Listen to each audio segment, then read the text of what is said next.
Girl, stop playing. Welcome back to episode 7 of the Girl Stop Playing podcast, where we encourage you to stop playing with your potential and start working for what you want in life and in love. Who better to help you work for what you want in love than a couple who's been married for over 30 years, together 40 years, married 850 couples, counseled thousands of couples, literally helping us save our marriages before they even get started. Welcome to the show, Michael and Lorraine Forrester. Thank you. Hello. Thank you for having us. Yes, so this is going to be a good conversation. Let me just tell y'all know y'all get all up in my business here on the show. I'm okay with that. But I could not let Kendrick be a part of this episode because these happen to be our pre and post marital counselors, as well as the officiants for our wedding. And he might have tried to tell y'all a little bit too much of my business because I be acting up and getting in trouble. So I'm going to do this show solo. I'm excited to talk to y'all, though. Okay, we're excited too. So being in your space where you are all up in everybody's business so much, what do you feel like is, I guess, the number one need or the number one reason why people find you? Like, because I know, when I found you, it was like middle of the night, like, let me find a resource. What about you? How do most people find you? And oftentimes it is the middle of the night when we see the messages come in. Most of the time it's because of communication, which is that thread that goes through everything that we do in relationship. So we have to break down some old forms of communication and share some new things.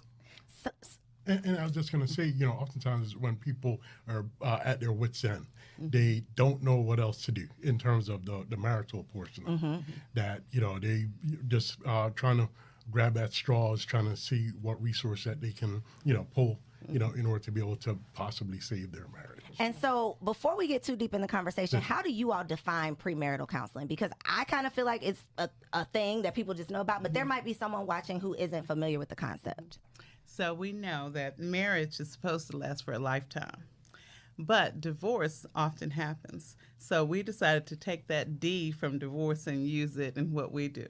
So we discover, we discuss, and we determine in premarital counseling. So you want to talk a little bit about the discovery?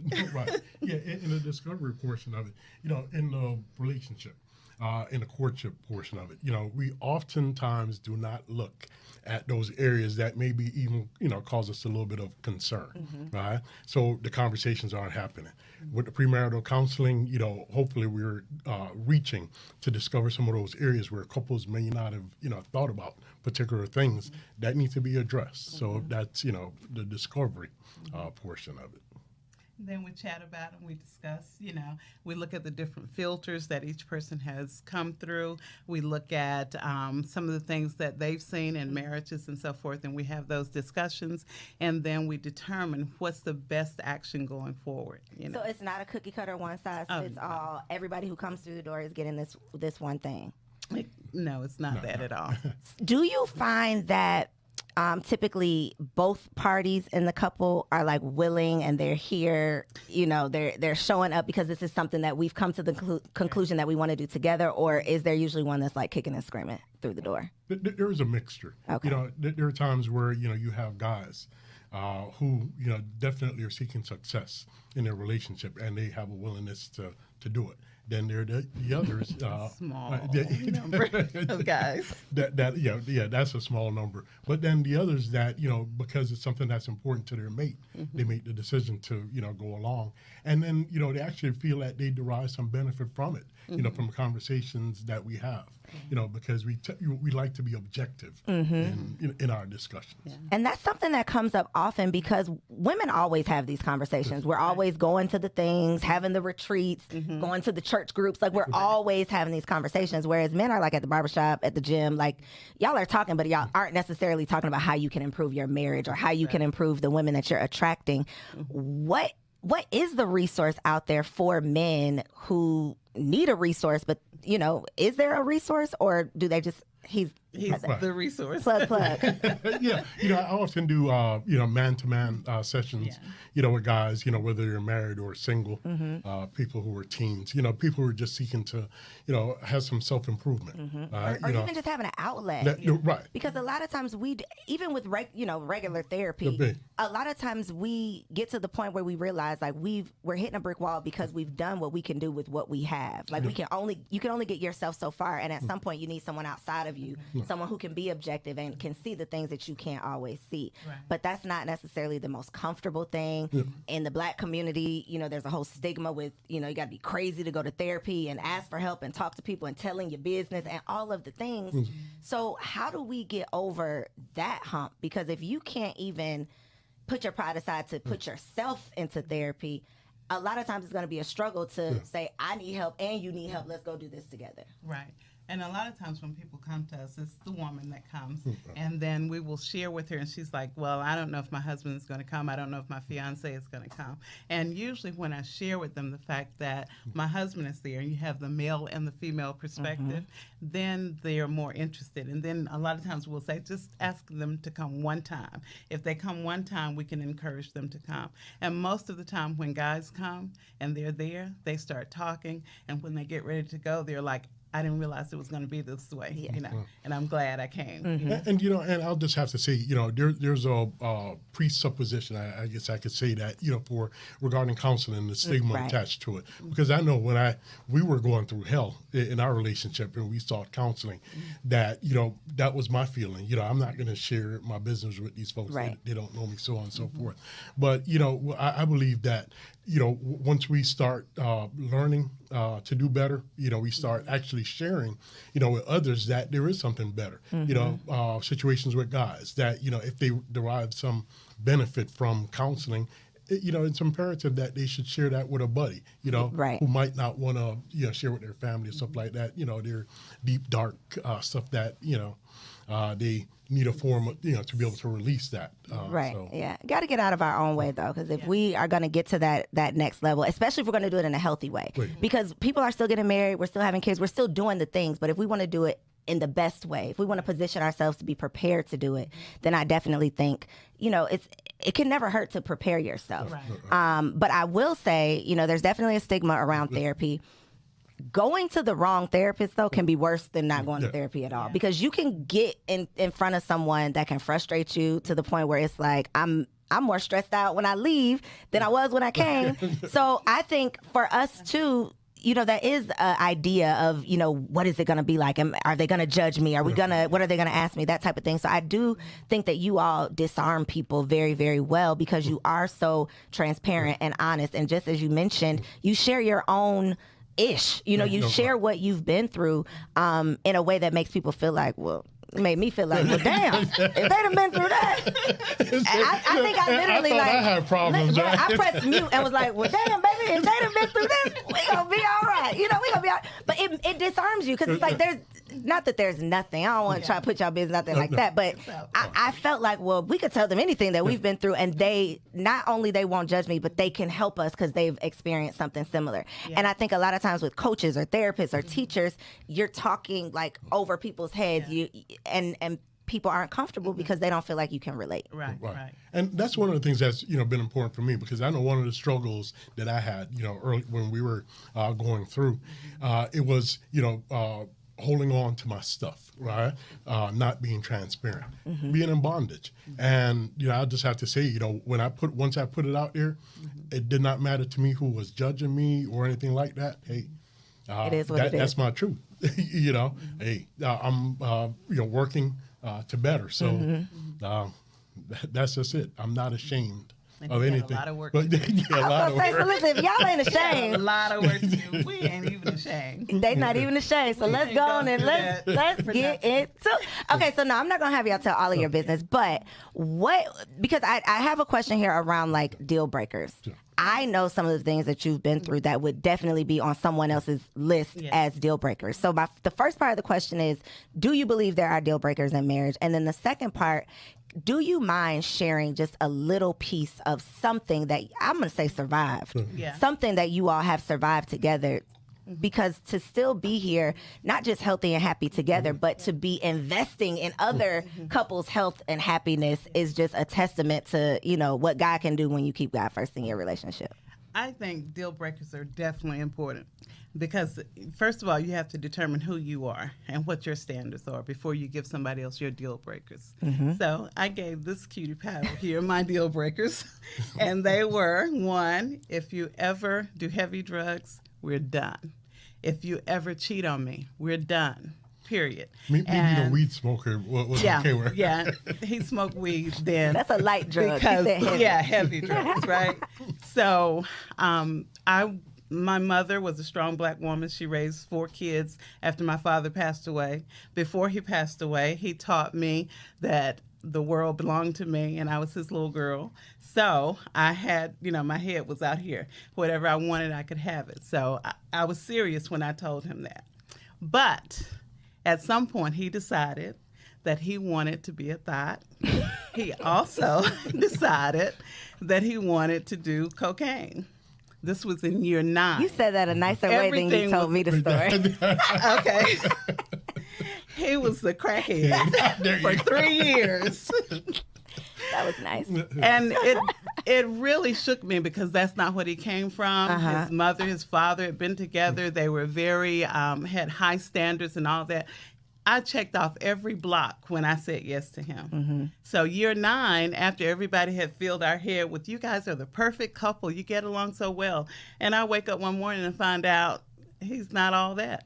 That pedestal I put him on, he didn't belong there. So I feel like the fact that I had the deal breakers, though, I still maintained that I was not going to tolerate it. There were several things that happened that kept me there, and I saw the progress that he worked on not being a thot. He stopped doing the crack, and I looked at the progress, and that's how I stayed. So when people come into relationships, we often tell them, if you don't see any progress, then you need to walk away. If you see progress and change, then you can stay a little bit longer.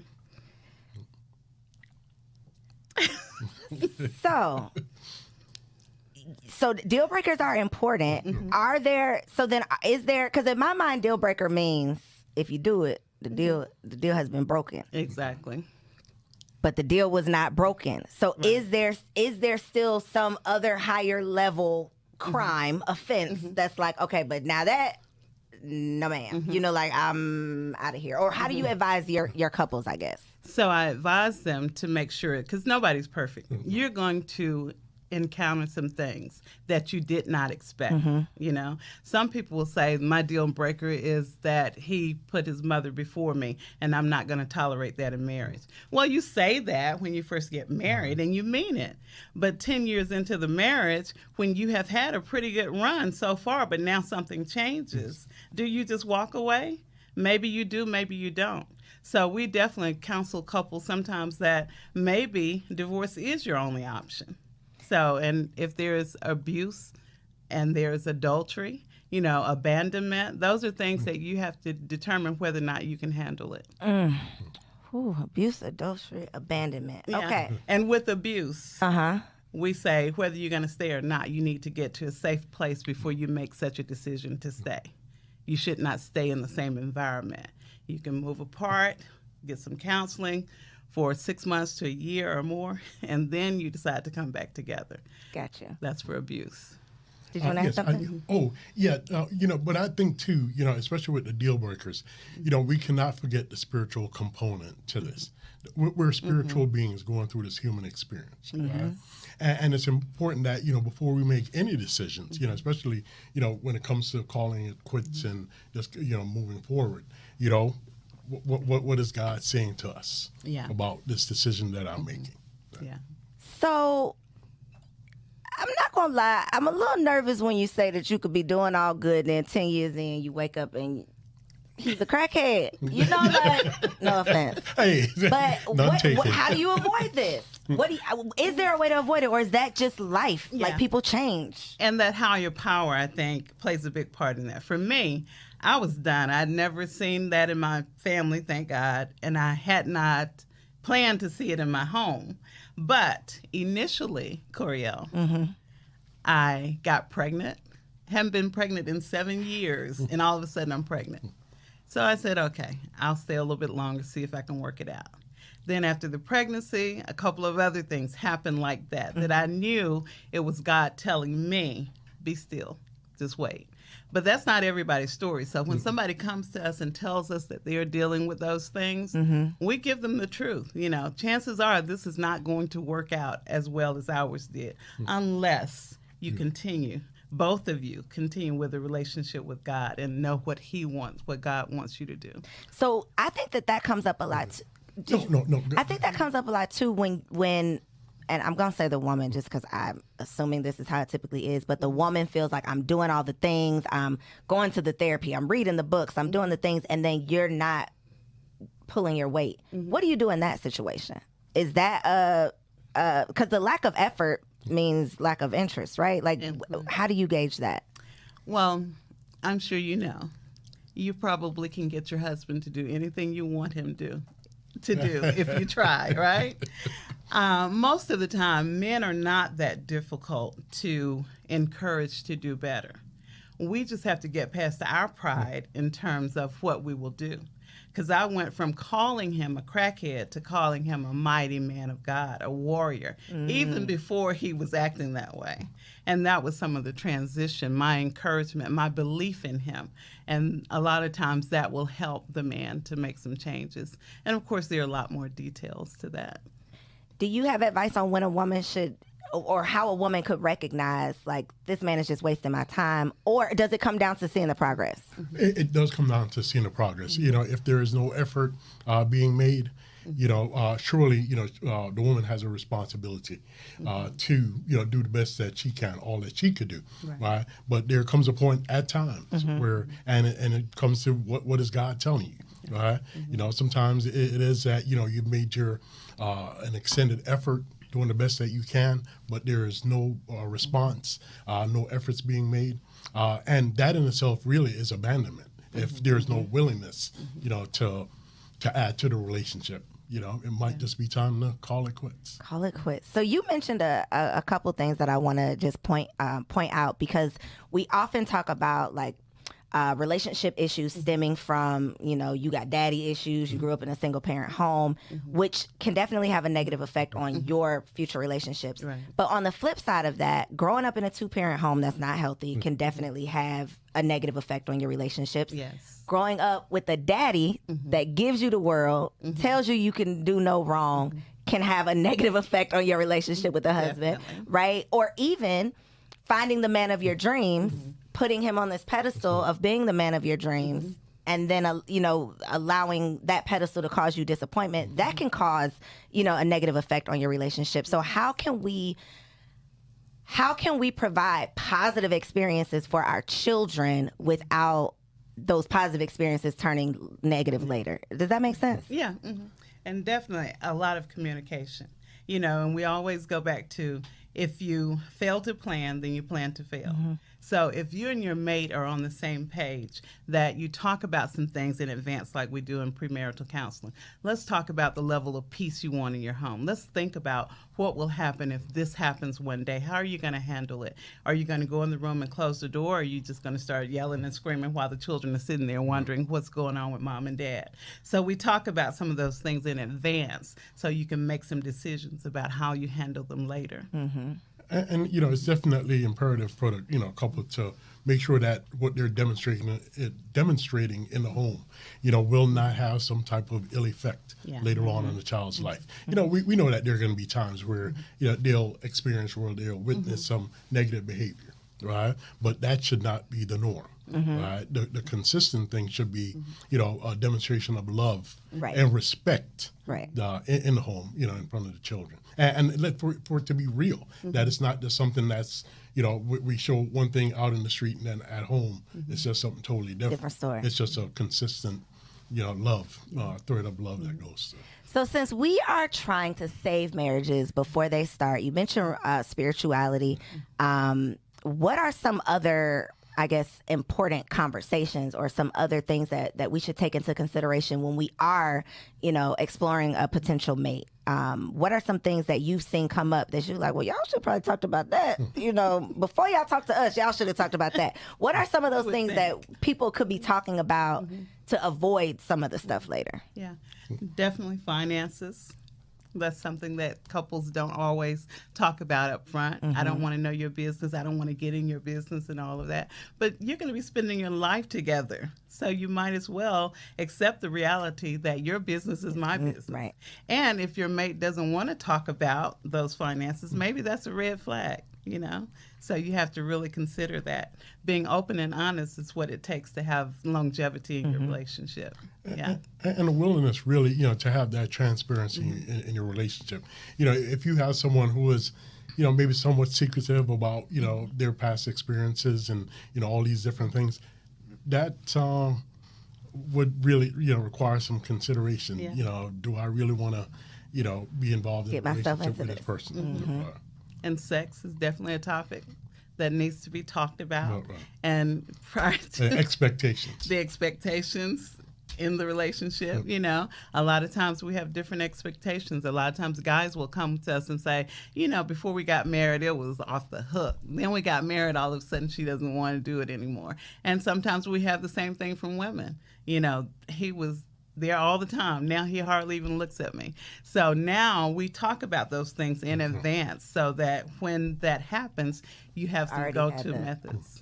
So you mentioned, after however many years, somebody suddenly changing. Also the expectations, changing. And I think that happens oftentimes too when you've dated someone for so long and then you get married and you have all of these expectations and then it ends abruptly, as soon as you sign the papers, because now you expected, magic to happen. How do we, because I think it's just women who do this, how do we let go of unrealistic expectations so that we can grow, through our relationships?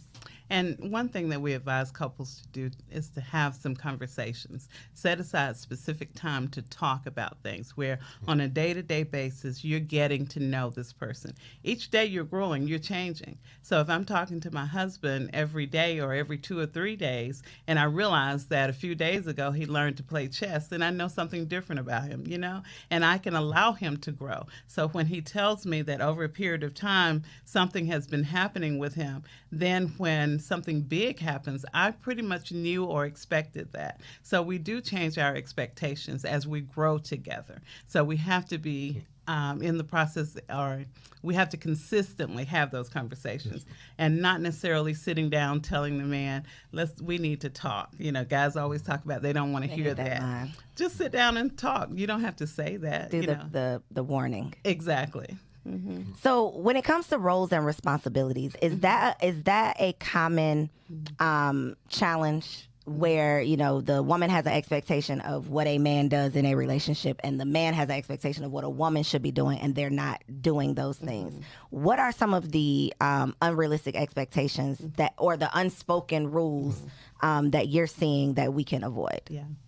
Well, in terms of the roles, we do know the things that have been the customary norms, where traditionally the wife takes care of the household needs, the husband takes care of the things that's, extended, material needs, the yard and all those different type of things. But, but the way society is nowadays, given careers being the way that they are, work schedules, a lot of stuff does not fit what it did 20, 30 years ago. It is not the same thing. So there's a need to have an adjustment there, right? And for the couple to have the conversations, what is realistic for us, right? Does there need to be a shift? Does the husband need to do more cooking? Does the wife need to do, whatever, right? Child care. She never needs to empty the trash. She never needs to. Thank you for clarifying that. Child care, things like that, does there need to be a dual responsibility regarding that? How do you navigate through those different things?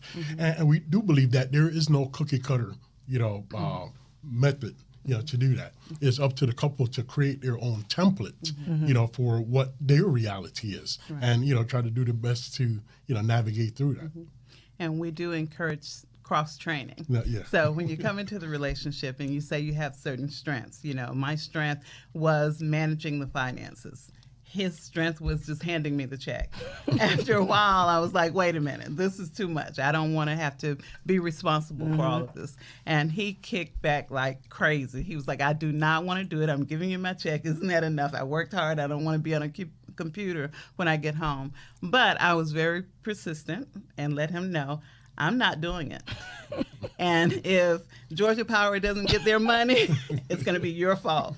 So he had to sit down with me and go through, learn how to use the computer and everything, and learn how to do it. And it's so freeing because I don't have to worry about it, As a new mom, I'm just realizing that the things that women do on a daily basis, I will have the baby be lifting something with a toe, have something on top of my head, and get some groceries out the trunk at the same time. I will figure it out, and then on the phone, and on the phone. And the daddy would just shout out to, hey, daddy. It's just different. It's just different. Yeah. Women are superheroes. Divorce in the Black community. Why is it like so prevalent? And what can we do about it? Yeah, I think a lot of times we go into it thinking, well, if it doesn't work, we can leave. So a lot of people go into it with the idea of, I don't have to work at this. If it doesn't make me happy, I can walk away. And then a lot of times we haven't seen that in our future, in our homes. Mom and dad were not together, and then grandma and granddad wasn't together. A lot of our couples will say, my family was just a lot of women, and that's one of the reasons we're doing the same things that the generations before us did, and then we know that goes back to when they needed government assistance. Men had to be outside the home. Exactly. So now, though, we are seeing a change in that, where Black couples are really working hard at loving each other more. And it's a great season for that. It definitely is. And I think your resources, the resources that you provide, are definitely, a step in the right direction. When I started the Single Wives Club way back in 2011, just as a resource for strictly single women, not engaged, not even in a relationship most of the time, but just women who were just women who wanted to be wives, but did not have any resource to prepare. When I was looking for resources, there were zero out there. And the idea that in America, we prepare for everything else. We take a class for everything else. We get a certification, we get licenses, we spend money, we do all of the things. But when it comes to like the biggest decision you are going to make, who you marry and the children, being a mother and being a wife, we are just like, okay, I'm gonna do what feels good. I'm gonna figure it out. And then this is the results that we get. And like you mentioned, so many other women have similar stories to mine where they come from a family of women. And I'm no scientist, but I don't think women can reproduce with women. I know they're doing some strange things these days, but I don't think they're working on it. But I don't think that's a thing just yet. Yeah. So we're still having sex, right? Sex hasn't stopped, but marriage is like non-existent. Nobody has, is showing up with anybody but a baby, and that just was not going to be my story. But I knew that if I wanted something different, I was going to have to do something different. So as crazy as it seemed back then, I saw something different from myself. And I think it's so important to have these conversations, so important to see examples that look like us of people who can do it, who are figuring it out, who are not trying to pretend like they're perfect, who are saying, look, it's been rocky, it's been rough. We figuring this thing out. Come along with us and let us show you how to do it too. So definitely a needed resource. And the thing that I think is good, like now, we're seeing more and more where, couples are, open to, do things the right way, right? To fight for their relationships. We know that there's in the past, we've had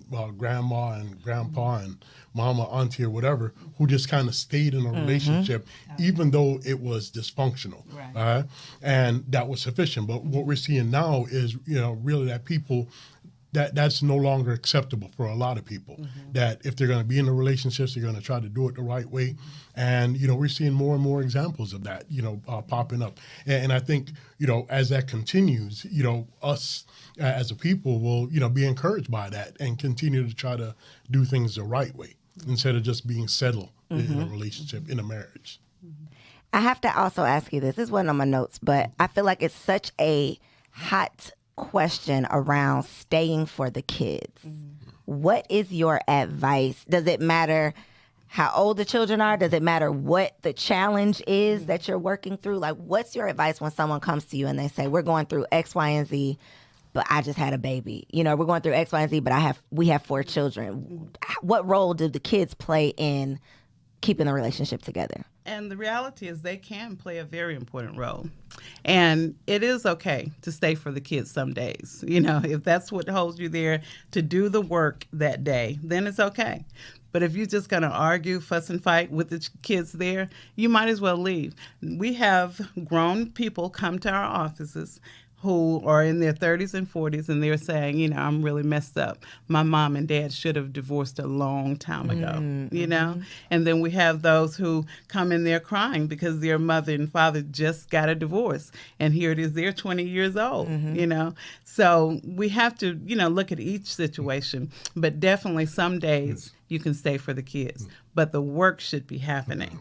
If the work is not happening, then you and the kids need to go or let the kids stay there or whatever. But the two of you don't need to be in the same household if it's toxic. Because a toxic example is worse than no example. Yes, exactly. Definitely. So last question, is there, I mean, I know there's a such thing, I don't know if there's a such thing as post-marital counseling, but I know we done had some sessions post-marriage. Yeah. So I know you offer it as a resource, but is that a thing? Because as much as, I mean, you get like a discount or the state gives you something for taking premarital counseling. Like Right. there's a benefit to doing it pre-marriage. But in my opinion, this is like a maintenance thing. Like I don't want to call y'all because I need you. I want to continuously have these conversations so that we don't ever need you. Right. But is that a thing? Like, are people coming to see you before they need you, or are Yes. they waiting until 5 o'clock come- in the morning and they mad? Right. Some of those. And then we have those who come for maintenance. You know, we have some that are on our calendar every month, whether something happens or not. They're there. And then we have those who schedule every quarter, whether something happens or not, they're there. And those are the ones who are most successful. We can look back at couples that we counseled 20 years ago who are still together, raising children. They're enjoying each other. And yes, I got some of those phone calls, you know, like one person, you know, she calls and she's like, I don't know what's going on. He is crazy, you know. And I'm like, and we've gotten video calls, you know, look at him right now. See what she's doing. See, did you hear what she said? I'm like, okay, did I give you my number, you know, at 2 o'clock in the morning? But, you know, definitely it's a good thing to have someone to reach out to, because if you don't do the counseling, then you're going to talk to your girlfriend. Right. You're going to reach out to somebody. You're going to talk to mom and them. You're going to talk to your boys. And chances are they're not in the same space you are, you know. Chances are they ain't in the same bed you are, so you need to keep Exactly. them out of your business. Because Yes. tomorrow we're going to be back in this bed, and I'm over it. Yeah. Literally, I'm over it. And then my family's still mad at you. And guess what? Exactly. I'm over it. Right. You know, and then it's literally a whole thing. So I know that is probably a big conversation. We've had that conversation, just preventative. But I know that's a big thing that you all often, you know, talk about as well. So definitely something people can avoid. Just like, you know, we go to the doctor for a checkup, you know, why not a Whether marital something's checkup? wrong or not. Yeah. You know, and just, you know, keep things fine-tuned and running, you know, like they should. Yes. Listen, and ladies, Miss Lorraine here is not going to let you off the hook, okay? Because the sex conversation is coming up, and she ain't playing no game. So Not at all. let the ladies and gentlemen, it's going to be some men that's going to be beating down your door, too. Listen, last week we had the wife coach. Before I got home, a man had signed his wife up for her challenge. So I know it's going to be some men reaching out to y'all, but let them know where they can find you on social media and online. Okay, so on social media, they can find us on Instagram at arm_Michael and Lorraine. They can find us on Facebook, A Relationship Ministry. That's what the ARM is, the acronym for A Relationship Ministry. And where else are we? That's the main two places. And our website, definitely, arelationshipministry.com. And I'm going to make it easy for you all. I'll make sure that I link all of their information below. I'm also going to be linking below www.koeswaitlist.com. That's KOES waitlist.com, because tomorrow I'm opening up registration for my 5-day Make More Money Challenge. I'm all about helping y'all make the money and get the honey. So tap in, koeswaitlist.com. It's going down April 10th through 14th. Thank y'all so much for tuning in to another episode. And if you have not subscribed, commented below, and liked this episode, girl, stop playing. Peace out. See you next week. Girl, hey, I hope you enjoyed that video. This channel is all about encouraging you to stop playing with your potential and start working for what you want in life and in love. So make sure you hit that subscribe button so that you'll be notified when the next video drops. And comment below and let me know what you want to see on the next video. Peace out.